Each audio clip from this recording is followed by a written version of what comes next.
Second's out for a terrific new series of boxing videos. From champions of old to a current heavyweight king, these videos are full of action-packed boxing at its very best. Some of the meanest encounters from boxing history are in this cassette, aptly titled Grudge Fights. Just before World War II, the American Joe Louis fought the hero of Germany for the world heavyweight crown, but there was a lot more at stake than just the title. 10 years later, and Rocky Graziano and Tony Zhao really went to town when they fought for the world middleweight title. Rumour has it they didn't like each other, in or out of the ring.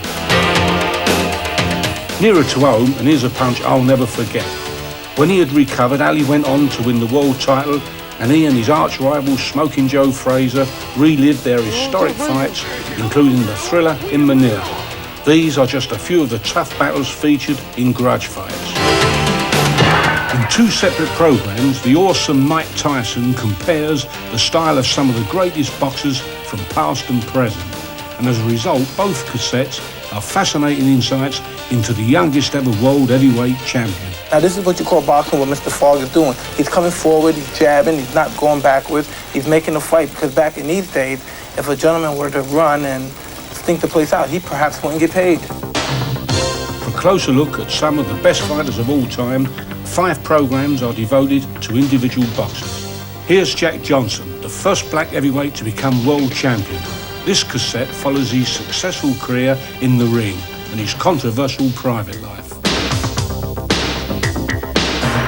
Jack Dempsey, nicknamed the Manasseh Mauler, whose aggressive style revolutionised boxing and made him a hero of his day.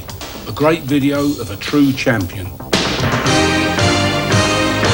The Brown Bomber, Joe Louis, world champion from 1937 to 1949. This video takes you ringside for the longest reign ever at the top in heavyweight history. The legendary Rocky Marciano, a fighter who has inspired 1 or 2 Hollywood films.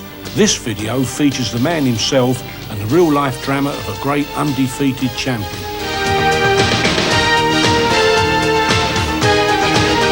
The man who shook the world, Muhammad Ali. After Clay backs Liston to the ropes, he verbally challenges the champion, sets him up for the left-right combination that opens a cut under Liston's eye. I must be the greatest. I told the world. I told the God everything. And unless Leon Spinks has got some superhuman effort in him, the new champion, Muhammad Ali. Powerful tribute to a fighter many will always regard as the greatest. And finally, watch out for boxing's greatest fights.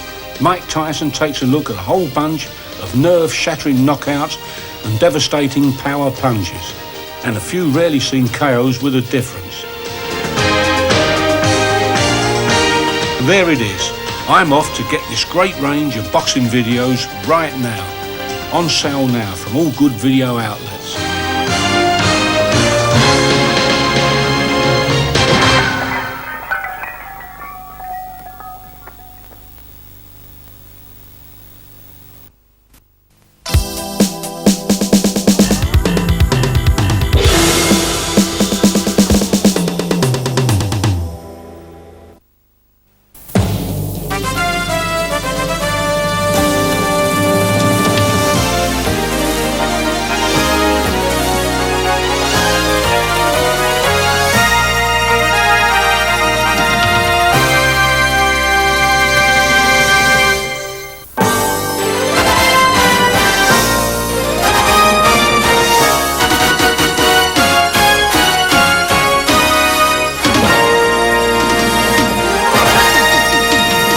This is the legacy of Mike Tyson, possessed with one of the most devastating knockout punches in the history of the sport. This incredible specimen of boxing talent has, in a few short years, risen from the daily struggle for survival to the elite class of the world's greatest champions. He is a superstar of the 80s whose records are at the top of the charts. These are Mike Tyson's greatest hits. Hello, I'm Mike Tyson. Those of you who followed my boxing career know I've accomplished a lot in a short period of time. It happened way back in 1980 when I first met Customato, the world-famous trainer and manager. After training such great champions as Floyd Patterson and Jose Torres, Customato opened a small gym above a police station in upstate New York, leaving the world of big-time boxing behind. Until he met a 13-year-old delinquent from Brooklyn, brought to him from a nearby penal institution. Cus knew if he would dig deep enough with this troubled youth, he would uncover a jewel. Back and forth like this. Okay. I'm not a creator. What I do is discover and uncover. See, my job is to take the spark and fan it. When it starts to become a little flame, I feed it. And I feed the fire until it becomes a roaring blaze. And then when it becomes a roaring blaze, I pour huge logs on. And then you really got a fire going. He had taught many boys the sweet science, sharing his large home in Catskill with them. But one boy in particular stood out not only in the ring, but in Cus's heart. When I was 14, Cus used to tell me about all this. We would talk about the old fighters or something, and then we go to another hour, we talk about girls. It was just like my big brother, it was my father talking about my father. Within 2 years of their meeting, the old professor legally adopted his rising star. Their destiny had begun.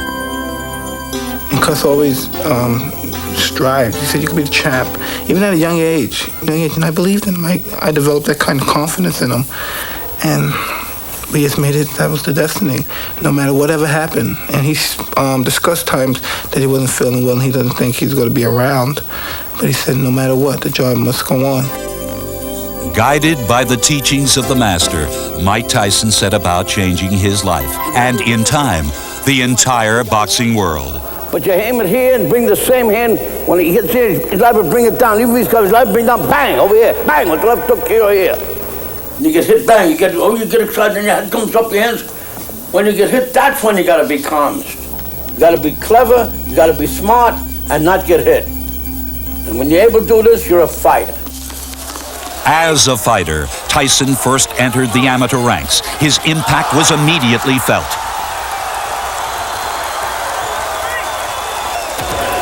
After a successful amateur career, Mike Tyson now stepped into the ring as a professional. It was a new game for the 18-year-old. He would be up against stronger, more mature competition. But he had trained for this moment, and he had learned his lessons well.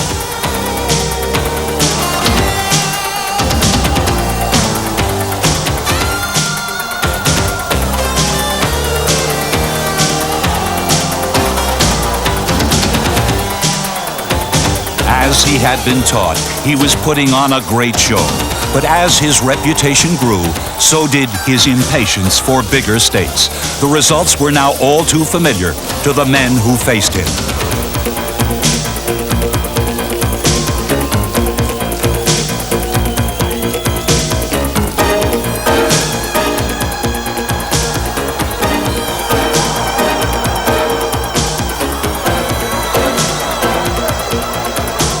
He fought like a seasoned veteran, stalking his opponents, choosing his punches well. He could mix it up, exchanging combinations, and then pick a target, punishing the body.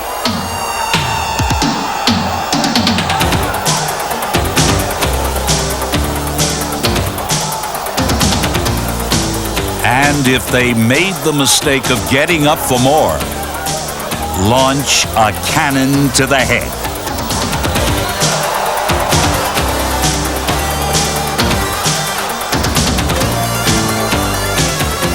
Compact, quick, and incredibly powerful, he fine-tuned his knockout punch. His confidence soared. With Customato's guidance, Mike had gained the respect of the public and his peers. In the ring, he had conquered his fear. But now there was an even greater challenge. And this time, he had to face it alone.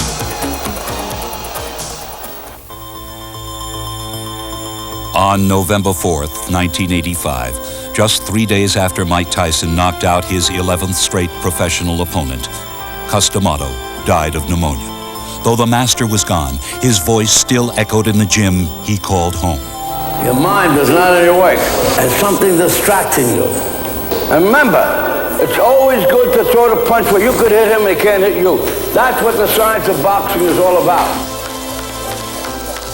The master instilled in the student his experiences and thoughts to carry him through his journey. Words were his tools, words that are still very much alive today. You know what I like about it's about the coward and the hero, that both of them feel the same. It's what they do that makes it different. In other words, the hero feels just as frightened as the coward. But it's just that the coward, he runs. Instead of the hero, he feels the same, and he has the discipline, and he just makes himself go through whatever has to be done. That's what he does that makes him a hero, and what the other fellow doesn't do that makes him a coward. It was D'Amato's philosophy to build will rather than skill. With Mike, he had succeeded. He had bred in Tyson the heart of a champion, a heart that had other feelings as well. You know, it really is difficult because I did miss him a lot. But even besides, before, when Cus was around, I was always that way. I used to always keep things to myself. I always kept things to myself. But it's just that I let some things out. I spoke to him about some things that were on my mind. But when things get on my mind now, I don't talk to anyone about it. If Cus was around, he would tell me things. And he would explain this is what I would do. And so I would tell him, yes, but just don't worry about it, Cus, everything's going to be all right. And he knew not to worry about it. There's no way we could fail. We must succeed. Determined not to fail the memory of his beloved tutor, Mike returned to the ring with a vengeance. Immediately setting a course on the road to the heavyweight title. A passion for victory exploded in enormous blows.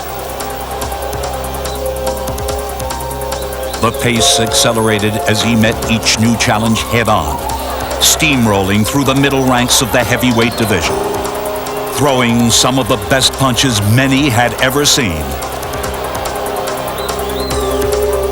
And some not even seen at all.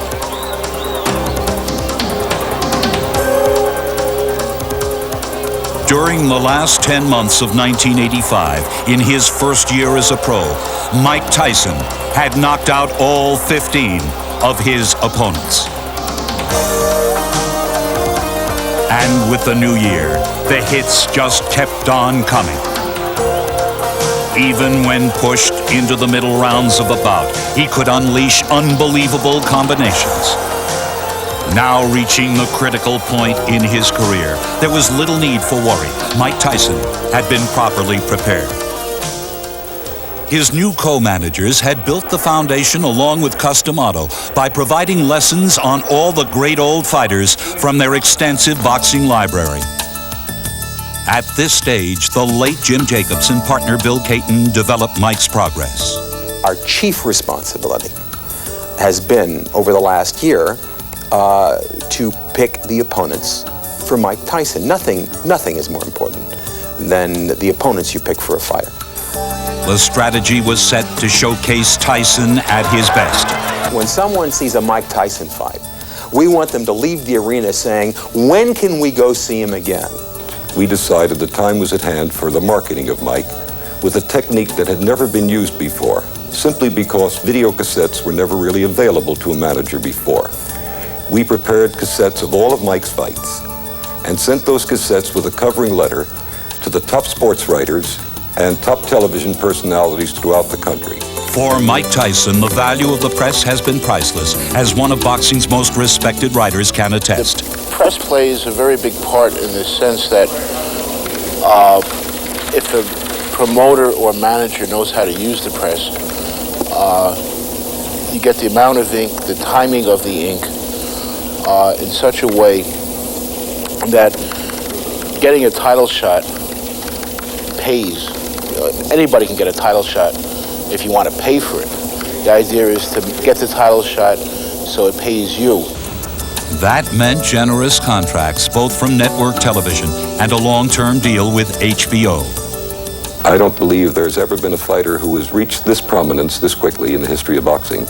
Yet, as the center of all this attention, Mike, like the pigeons he raised, sometimes wished he could just fly away. But can I tell you something? People wouldn't want to be in my shoes. They really think so because they say, wow, I can make money, I can get rich. But if they had to go through some of the things I had to go through, I think they would cry. Sometimes it's so depressing. You got to go through. Like, they always want something. They want to find a way to get your money. It's always people just as hard as you work in a gym. There's people working that hard to separate you from your money. I'm doing my job 100%, and I expect them to do their job 100%. The results are foregone conclusion. There's no way we could fail. The next step would be a network television debut in front of a partisan home crowd. Tyson was aggressive but wary, measuring his opponent through 5 rounds. There was some question about his stamina until he punctuated the answer with a swift uppercut.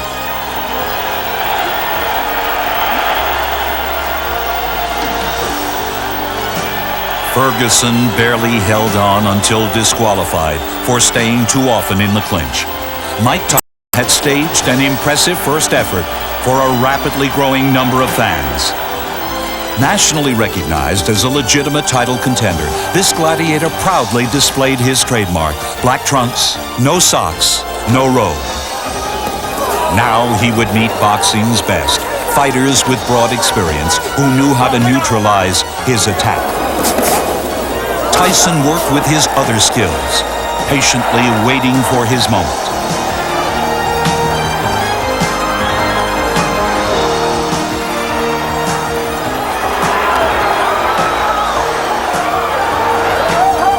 But this was a tougher breed of boxer than he was used to, and despite the victories, it was hard for him to control his frustration.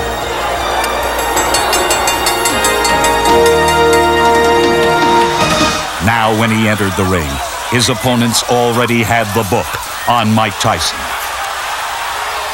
You understand? Throw the 1-2 from the outside and tie him up. 1-2, tie him up. Don't fight him inside. Get him on the outside.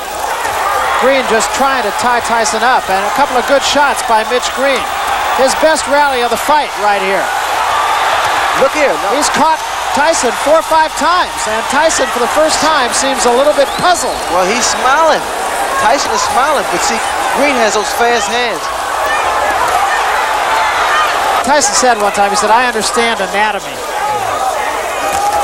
Here again. Oh, what a left hand. Tyson enjoyed silencing his critics with another win. And going 10 rounds, I'm telling you, it's fun. I'm having a good time in there. And the fun continued, but not for the men who chose to step into the ring with Mike Tyson.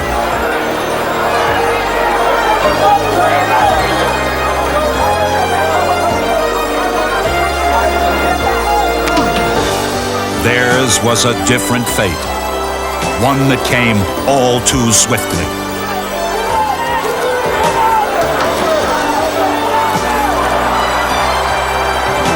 Once again, the look of a devastating knockout puncher returned.